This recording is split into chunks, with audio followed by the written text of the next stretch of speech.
एक छोटे से अंतराल के बाद कांग्रेस नेता राहुल गांधी फिर बिहार आए, लेकिन चुनावी साल में 18 दिनों के भीतर हुआ उनका दूसरा दौरा बेहद खास था। दरअसल राहुल गांधी लगातार बिहार में कांग्रेस के लिए जमीन तलाशने की कोशिश कर रहे हैं।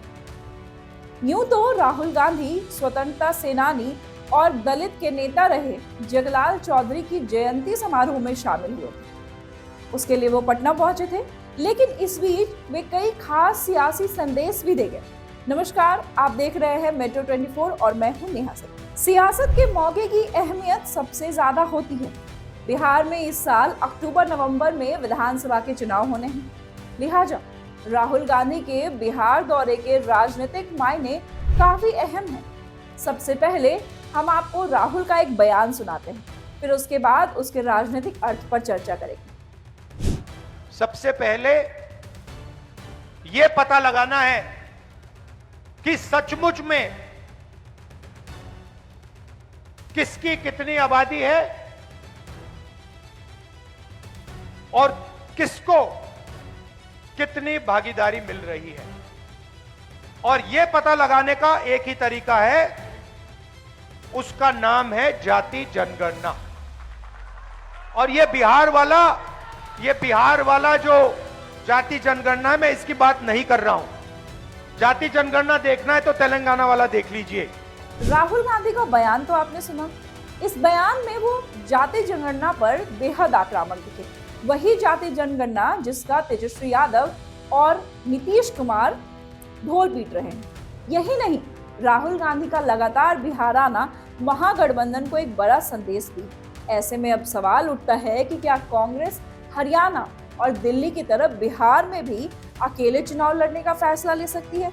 बिहार में करीब 19% दलित वोटर्स हैं। कांग्रेस इन वोटरों को साध कर अपनी सियासी जमीन मजबूत करने की कोशिश में है।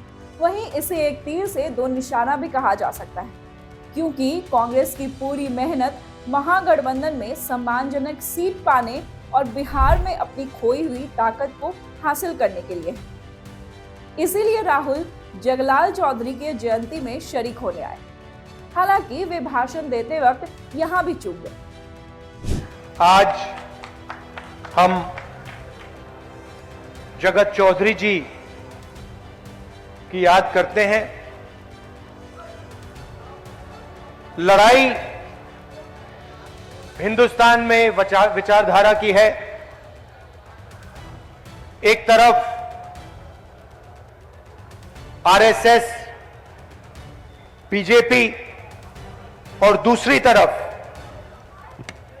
अंबेडकर जी, जगत चौधरी जी, महात्मा गांधी, जगलाल चौधरी जी। अगर कांग्रेस के दिमाग में यह बात चल रही है तो किस बिना पर वो ऐसा सोच पा रही है? क्योंकि बिहार में हाल के दिनों में कांग्रेस का प्रदर्शन बेहद खराब रहा। अगर पिछले विधानसभा चुनाव की बात की जाए तो आरजेडी ने कुल 243 में 144 सीट पर उम्मीदवार उतारे थे और 75 सीटें जीतकर आरजेडी सबसे बड़ी पार्टी बनी थी। लेकिन कांग्रेस फिसड्डी साबित हुई। कांग्रेस ने 70 सीटों पर चुनाव जरूर लड़ा था, लेकिन जीत सिर्फ 19 सीटों पर ही मिली थी।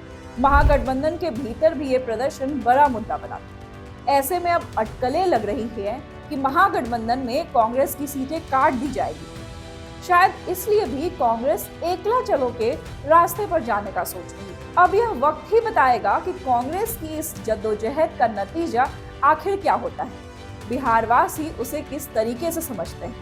ऐसे ही तमाम वीडियोस को देखने के लिए देखते रहें मेट्रो 24। चैनल को लाइक और सब्सक्राइब जरूर करें।